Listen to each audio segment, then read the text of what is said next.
Money Radio, discussing the business of making and sending money.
For sponsorship and advert placements, please contact 080-3688-6158. Last Word Leadership Podcast Studio. You have the last word.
Money Radio, discussing the business of making and spending money.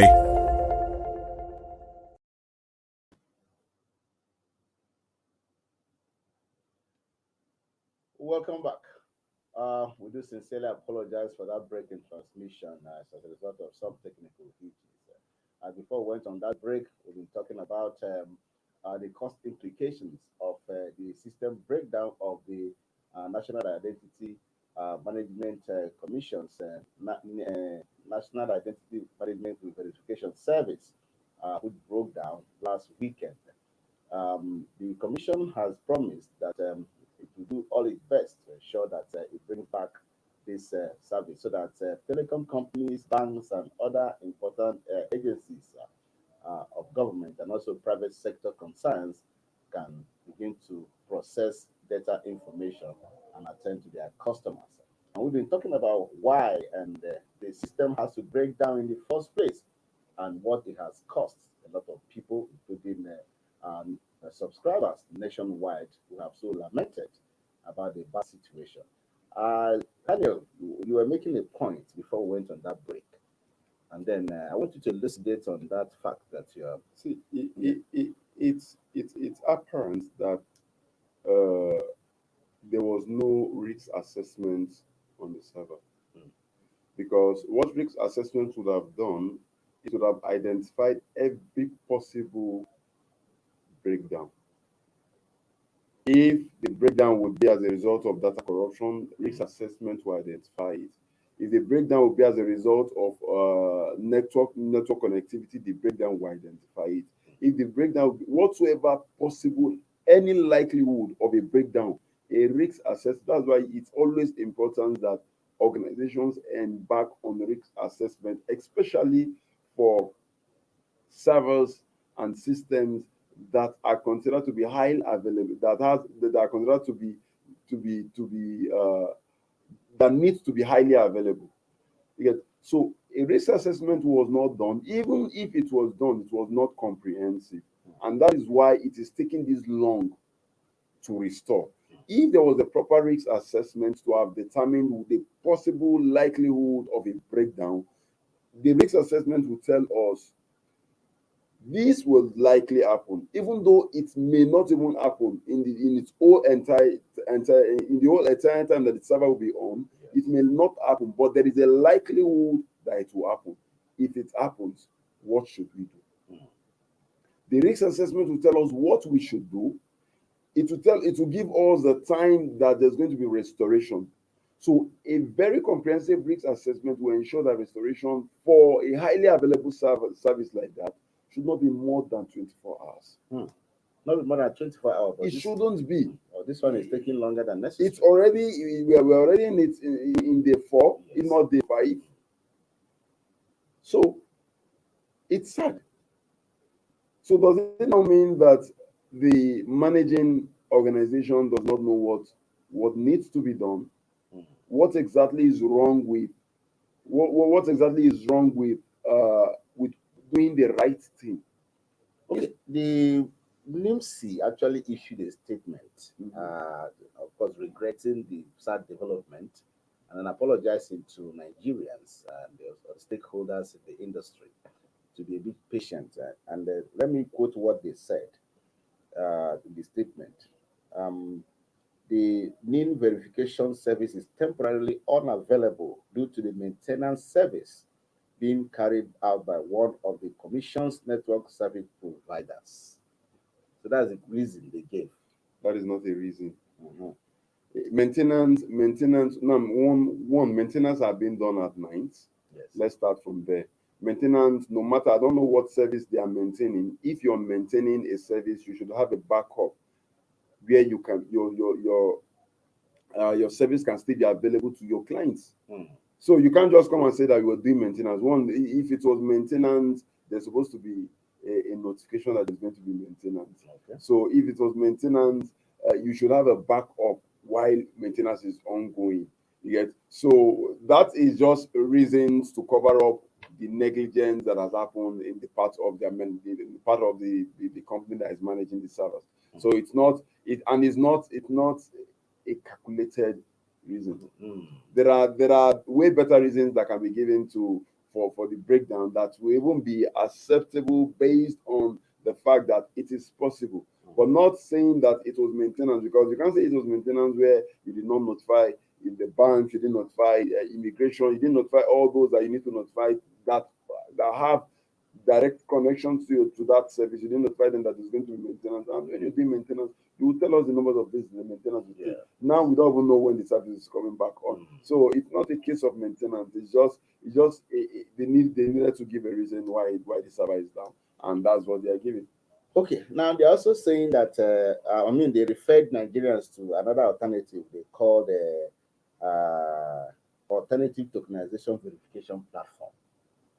That's why they referred Nigerians, and they said, okay, for the information on how to use the tokenization platform, they should visit www.wild.nimc.gov.ng.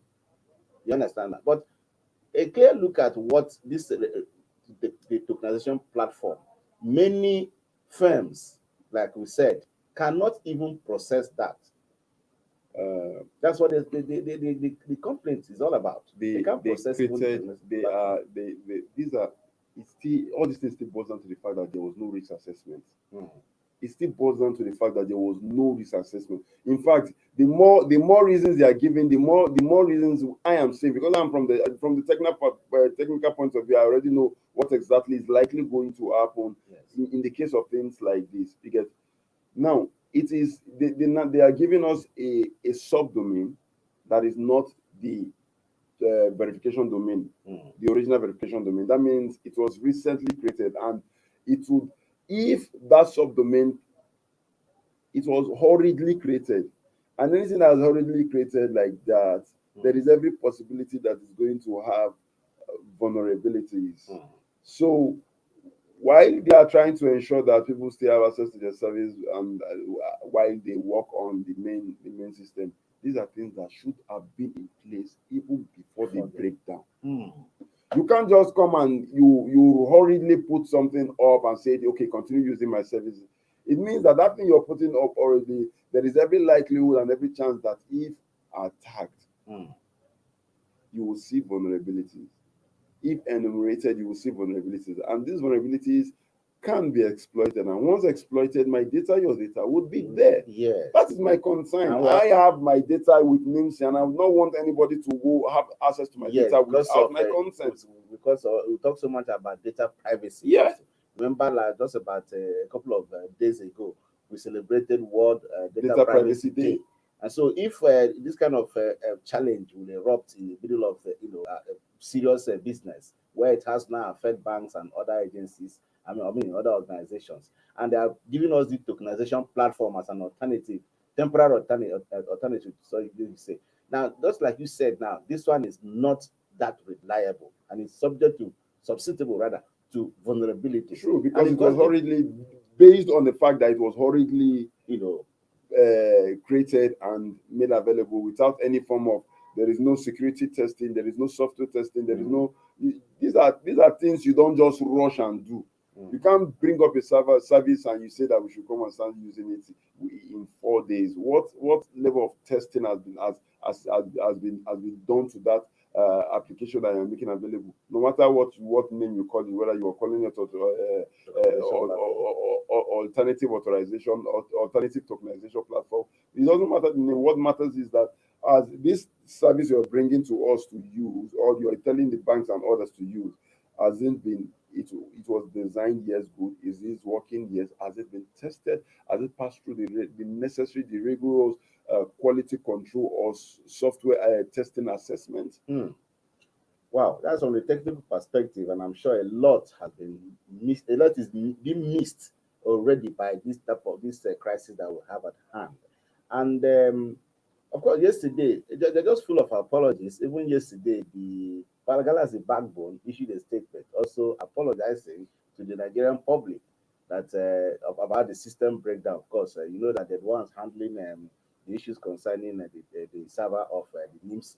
Now, they also issued a statement yesterday apologizing to Nigerians and promising that everything is being done to ensure that they return the server to normalcy, and it begins to work again. Now, but while looking at what we have lost, I asked some experts in the field, sometime on Monday, and the general impression is that we have lost billions that cannot even be, we cannot quantify what we have lost, but it's running into billions. And any day we don't, resuscitate this server, the more money we lose, because the banking system, they cannot access the NIN of their customers, so they cannot operate. The immigration cannot process new, international passports, because they cannot process the NIN from NIMC. You know, many other financial organizations cannot do that. I know this NIN thing is actually a mandate from the federal government, through the NCC, Nigeria Communication Commission. They made it mandatory that NIN has to be there for any information about customers to be processed. So now that this is going on, and well, of course, just like you say, we are almost at day 4, day 5 of this, crisis. What are we supposed to be doing now? Well, I think they have technical experts that are giving them advice on what they should do, but I would want to focus on what they should do for this not to repeat itself again. Yes. Because the NIMC verifications portal, it's not just an ordinary portal.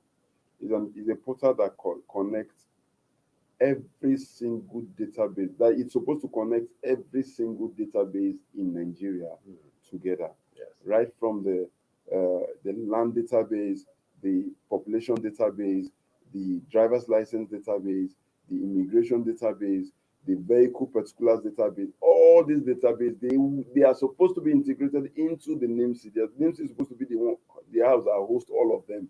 You get, the good thing is that most of these databases have not been connected. And the reason why we are just getting 3 companies or 3 industries complaining, the financial industry, the what's it called, immigration, and also telecoms. The reason why, because they are the one that have been connected, and they're the one that have the highest number of connectivity or database in terms of the data that they've been able to capture. That's why. But notwithstanding, I think it is important that the NIMC, it looks as though that I have a personal vendetta with NIMC. A grudge with them. But it's just the whole aim is for them to serve us better. Because I have shared with you on cases where I had to go, and in the course of reprinting this, the slip, I had to get fuel for me to reprint and all that, and I still had to pay for the service of reprinting. Yes, but that's not even my concern. We have so many lapses in this NIMC thing, so many lapses that needs to be addressed. NIMC is not just an ordinary agency. In this dispensation, if we're talking about the 80s or the 90s, even in the early 20s, we can look at them to be an ordinary organization, but not at this dispensation, because everything that we do now is highly dependent on the database that we have, and getting accurate data is very key in this dispensation. So we can't bear the cost of us having to get the NIMC server go down on a regular. This is the first time that it's happening, but it's not even supposed to in any way happen. Because if the proper risk assessment has been done, this shouldn't have happened. If they now moving forward, once the server comes up, they should have a backup. When I mean a backup, they should have a redundant server that is a replica of what is currently serving. They should have a replica server that once that one goes down, a replica server that has same database in such a way that the data, you don't lose data. Even though you want to lose data, you can keep the data that you have. You can copy the data to another place and continue using it. Because your data should be back up. Your server, you should have a redundant server that once one server goes down, another one comes up If it's in case of request capacity, you have a broader server. Use whatsoever technology you want to use to spread capacity so that you don't rely heavily on one server, because you can have multiple servers, you can have clutch of servers, and they are doing the same thing. You get, so if one of those servers goes down, the service does not go down. Let's say you have 5 servers and all the 5 servers are doing the same thing. If one goes down, 4 are still there carrying out the function or the providing the service that you're rendering. You get, if 2 goes down, 3 are still there. And while those 3 are still there, you can now add another server while you're trying to fix the one that goes down. But now it means that we are depending on one server. Now that server is down. Now everything is gone. So they should try to carry out the necessary risk assessment. Once that is done, they should implement. They should mitigate the risk, because risk assessment is not complete without mitigation. The risk is a likelihood of something happening, after which you carry out mitigation plans, how you want to mitigate it from happening. Now, there is risk acceptance, where you accept that, okay, this risk, I'm accepting it, it will happen. Once it happens, what would you do? These are things that they need to do. If it warrants them transferring the risk, they can decide to transfer it to an insurance company. That's risk transfer. So they need to design different measures on how to handle the risks after a risk assessment has been done. But apparently there was no risk assessment, and that's why we are where we are today. All right. Thank you so much, Hane Jafaru, for your wonderful thoughts on this issue. And we have been so disturbed about the situation. Many people have lamented about it, and the costs have been counting into billions now. And so we are appealing to the management of NIMC, especially the company that is managing their server, which is the Galaxy Backbone, to not just issue press statements apologizing to Nigerians on this very important issue, but to wake up and address the system by making sure that they have a very thorough risk assessment to put back these servers on stream, so that Nigerians will resume business. Stakeholders in the industry can at least begin to attend to their customers, since the federal government has made it mandatory that all Nigerians and even legal residents must have access to the NIN national identity number. So it is on that note that we draw the curtains on today's edition of Morning Radio. I'll be talking about the costs of the server breakdown of NIMC's NIN server that broke down last week. And so we promise also to bring you a fresh edition when next week comes. Thank you so much for joining us. Remain blessed. God bless you. Thank you for watching. For sponsorship and advert placements, please contact 080-3688-6158. Last Word Leadership Podcast Studio. You have the last word.